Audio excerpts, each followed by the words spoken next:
안녕하세요. 비탐성에 나오신 우리 빛의 성도님들을 환영하고 축복합니다.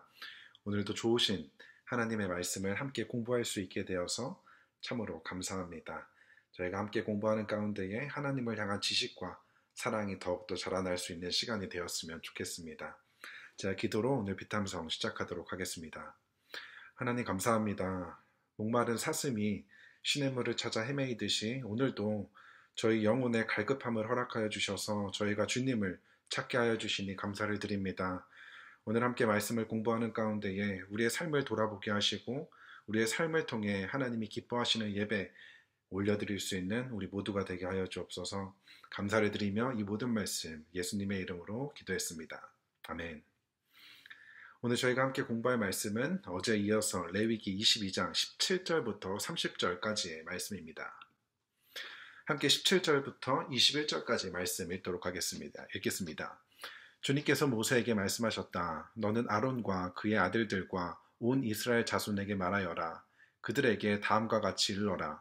이스라엘 집안에 속한 사람이나 이스라엘 사람과 함께 사는 외국인 나그네가 제물을 바치고자 할 때에는 그것이 서약한 것을 갚으려고 해서 바치는 것이거나 자유로운 뜻에서 나 주에게 번제물로 바치려는 것이거나 모두 나 주가 즐거이 받도록 소나 양이나 염소 가운데 수컷으로 흠이 없는 것을 바쳐야 한다. 너희는 어떤 것이든지 흠이 없는 것을 바쳐서는 안 된다. 그것을 바치면 나 주가 너희를 반기지 않을 것이다. 누구든지 서약한 것을 갚으려 하거나 자유로운 뜻으로 제물을 바치려고 하여 소떼나 양떼에서 제물을 골라 나 주에게 화목제물을 바칠 때에는 나 주가 즐거이 받도록 흠이 없는 것으로 골라서 바쳐야 한다. 제물로 바칠 짐승에 어떤 흠도 있어서는 안 된다. 아멘. 하나님께서 모세를 통해 하시는 말씀인데요. 어제 본문 1절부터 16절까지는 하나님께서 모세를 통해 아론과 그의 아들들, 바로 제사장들을 향한 말씀이었다면 오늘 본문은 제사장들뿐만이 아니라 온 이스라엘 자손들에게 하시는 말씀입니다. 그렇다면 하나님께서 온 이스라엘 자손들에게 어떠한 말씀을 하고 계시는 거죠? 누구든지 하나님께 제물을 바치고자 할 때에는 그 제물이 흠이 없어야 한다는 것을 말씀하고 계십니다. 그리고 오늘 본문에서 이야기하는 제사는 서약한 것을 갚으려는 서원제와 자유로운 뜻에서 바치는 자원제, 이것들은 모두 화목제사를 이야기하고 있는 것입니다. 하나님께서는 누구든지 화목제사를 드릴 때에는 흠이 없는 것을 바쳐야 한다고 말씀하고 계신 것이죠. 그렇다면 오늘 본문에서 하나님께서 말씀하시는 흠이 있는 동물은 과연 무엇일까요? 하나님께 바쳐서는 안 되는 동물들은 어떠한 동물들일까요? 이어서 22절부터 25절까지의 말씀 보도록 하겠습니다. 눈이 먼 것이나 다리를 저는 것이나 어떤 부위가 잘린 것이나 고름을 흘리는 것이나 옴이 난 것이나 종기가 난 것을 나 주에게 바쳐서는 안 된다. 그것들을 제단 위에다 놓고 불살라 나 주에게 바치는 제물로 삼아서는 안 된다. 자유로운 뜻에서 바치는 제물이면 소나 양 가운데 한쪽 다리는 길고 다른 한쪽은 짧은 것이라도 괜찮다. 그러나 서원한 것을 갚는 제사에는 나 주가 그런 것을 즐거이 받지 않는다. 짐승 가운데서 고환이 터졌거나 으스러졌거나 빠지거나 잘린 것은 나 주에게 바칠 수 없다. 너희가 사는 땅에서 너희가 이런 것들을 제물로 삼아서는 안 된다. 너희는 또한 외국인 자손에게서도 이런 불구나 병신이 된 짐승을 받아다가 너희가 섬기는 하나님에게 음식으로 바쳐서는 안 된다. 이런 불구나 병신인 것을 제물로 바치면 나 주가 너희를 반기지 않을 것이다. 아멘. 하나님께서 말씀하시는 화목제물로 바쳐서는 안 되는 동물은 바로 눈이 멀고 다리를 절고 어떤 부위가 잘리고 고름이 흐르고 옴이 나고 종기가 나고 고환이 터지거나 으스러지거나 빠지거나 잘린 이러한 동물들, 병신이 된 짐승을 하나님께 바쳐서는 안 된다고 말씀하고 계신 것이죠. 그렇다면 하나님께서는 왜 이러한 흠이 있는 짐승을 하나님께 바치는 제사로 드려서는 안 된다고 이야기하시는 걸까요? 가장 먼저 하나님 본인께서 제사를 받으시는 하나님께서 거룩하시기 때문에 거룩하신 하나님께 드려야 하는 제물은 흠이 없는 거룩한 제물이어야 하기 때문인 것이죠. 선물은 내가 주고 싶은 걸 상대방에게 주는 것이 아니라 상대방이 원하는 것을 주어야 한다고 하죠. 선물을 받는 대상이 누구인지에 따라 선물이 달라진다는 것입니다. 자녀들에게 선물을 줄 때에도 아이의 나이와 수준에 맞게 각각 다른 선물을 준비하는 것처럼 하나님께 드리는 제사 역시도 하나님의 수준에 맞게 거룩하고 흠이 없는 것을 드려야 한다는 것입니다. 그리고 두 번째로 하나님께서 흠이 없는 거룩한 것을 받으시는 이유는 하나님과 우리 사이의 관계를 회복해 주시기 위해 화목제물이 되어주신 예수님께서 바로 흠이 없는 죄가 없으신 분이라는 것을 보여주기 위해서인 것이죠. 어느 한 죄수가 다른 죄수의 사연을 듣고 너무 마음이 아파서 교도관에게 내가 저 죄수의 형벌을 대신 받겠다고 이야기하게 된다면 어떨까요? 그 이야기를 들은 교도관은 코수숨을 치며 이야기하겠죠. 너도 사형수인데 어떻게 너가 다른 죄수의 형벌을 대신 받을 수 있냐고. 죄인은 결코 다른 죄인의 형벌을 대신 받아줄 수 없습니다. 죄인의 형벌은 죄가 없는 사람이 받아줄 수 있는 것이죠. 그렇기 때문에 오직 죄가 없으신 예수님께서만이 우리의 죄를 대신해서 십자가를 지실 수 있었던 것입니다.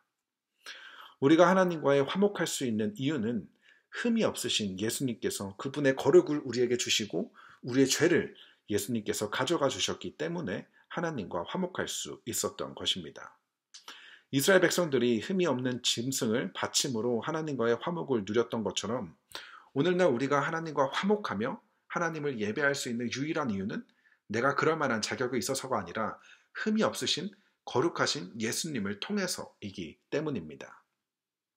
하나님께 흠이 없는 제물을 바쳐야 하는 이유는 제사를 받으시는 하나님께서 거룩한 분이시기 때문에 그분에게 드리는 제사는 반드시 흠이 없고 거룩한 제물이어야 하며 이 말씀을 통해 우리의 영원한 화목제물이 되어주신 예수님께서 바로 흠이 없으신 죄가 없으신 거룩한 분이라는 것을 알려주고 있습니다. 그렇다면 오늘 말씀에 비추어 우리가 드리는 예배가 거룩한 제물인지 과연 하나님께서 기뻐 받으시는 예배인지는 어떻게 알 수 있을까요? 그 당시 이스라엘 백성들 중 하나님께 흠이 있었던 동물을 바쳤던 이유는 무엇일까요? 그 이유는 하나님께 드리는 제사를 그저 형식적으로 생각했기 때문입니다. 절기 때마다 드리는 제사 그저 형식적으로 꼭 해야만 하니까 억지로 드렸던 것입니다. 그렇기 때문에 그 제사를 위해 정성껏 제물을 준비하지도 않고 그냥 대충 아무 짐승이나 데리고 와 하나님께 바쳤던 것이죠. 이 모습은 우리의 예배 속에서도 발견할 수 있는데요.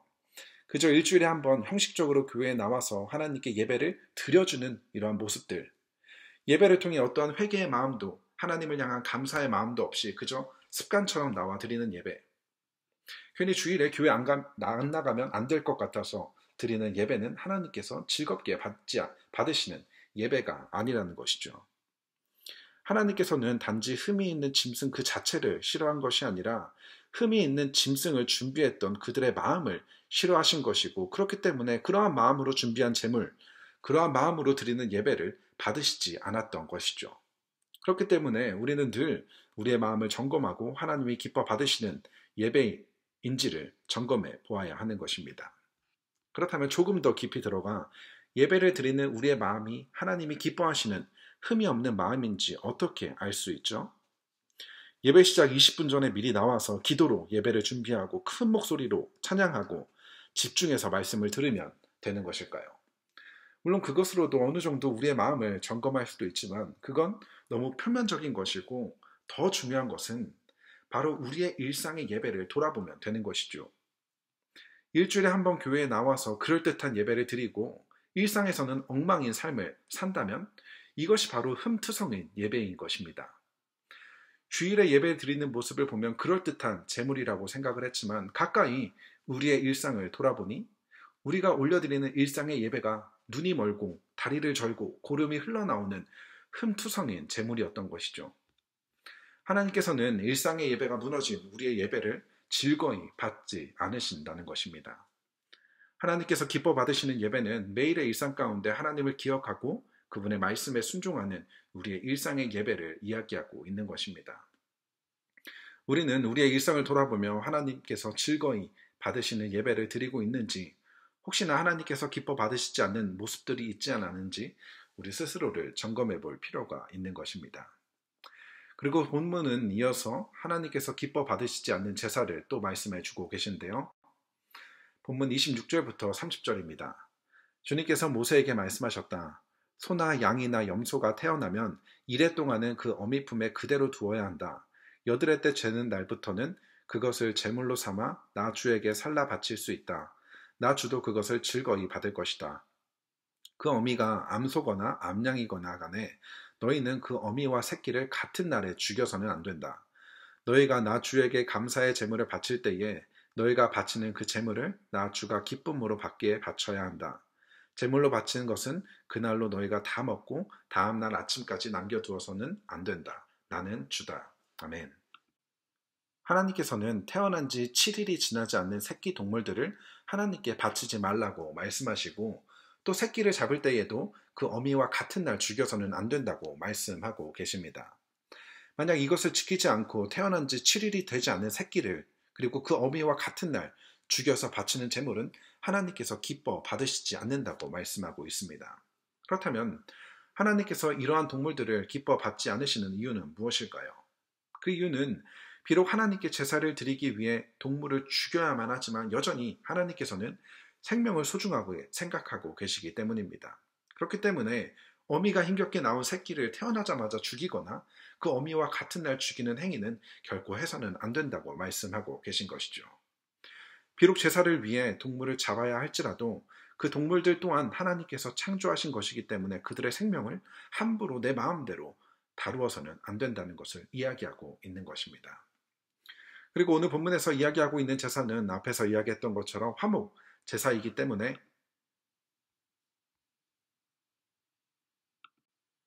제사를 드린 후에 남은 음식은 제사를 드린 사람이 먹을 수 있었습니다.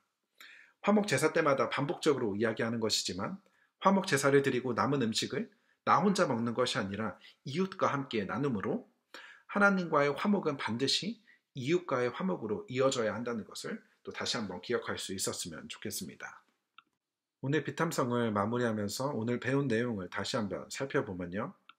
하나님께서는 모든 동물의 제사를 받으시는 것이 아니라 흠이 없는 동물의 제사만 받으시는데요. 그 이유는 하나님께서 거룩한 분이시기 때문이죠. 거룩한 하나님께 드리는 제사이기 때문에 그 제사는 반드시 흠이 없는 동물로 드려지는 제사여야 하는 것입니다. 또 다른 이유는 우리의 화목제물이 되어주신 예수님께서 바로 흠이 없는 죄가 없으신 분이라는 것을 오늘 본문에서 또 발견할 수 있기 때문이죠. 그래서 우리가 하나님을 예배할 수 있는 이유는 바로 이 흠이 없으신 예수님께서 우리의 화목제물이 되어주셨기 때문입니다. 그렇기 때문에 오늘 우리가 하나님을 예배하고 하나님께서 우리의 예배를 즐거이 받으실 수 있는 이유는 바로 예수님을 통한 예배이기 때문입니다. 그리고 그뿐만이 아니라 하나님께서 즐거이 받으시는 예배는 잘 준비된 주일 예배의 한 번뿐만이 아니라 우리의 일상의 예배가 흠이 없는 예배가 되어야 한다는 것이죠. 우리의 매일의 일상 속에서 늘 하나님과 동행하며 그분의 말씀에 순종하는 연습을 통해서 하나님께서 즐거이 받으시는 예배를 올려드릴 수 있는 우리 모두가 되었으면 좋겠습니다. 자, 기도로 오늘 비탐성 마치도록 하겠습니다. 하나님, 우리의 일상의 예배가 회복되기를 원합니다. 혹여나 우리의 삶 가운데 하나님이 기뻐하시지 않는 흠이 있는 모습들이 있다면 우리로 하여금 발견하게 하시고 회복시켜 주셔서 우리의 일상을 통해 하나님이 기뻐하시는 예배를 매일매일 올려드릴 수 있는 우리 모두가 되게 하여 주옵소서. 감사를 드리며 예수님의 이름으로 기도했습니다. 아멘.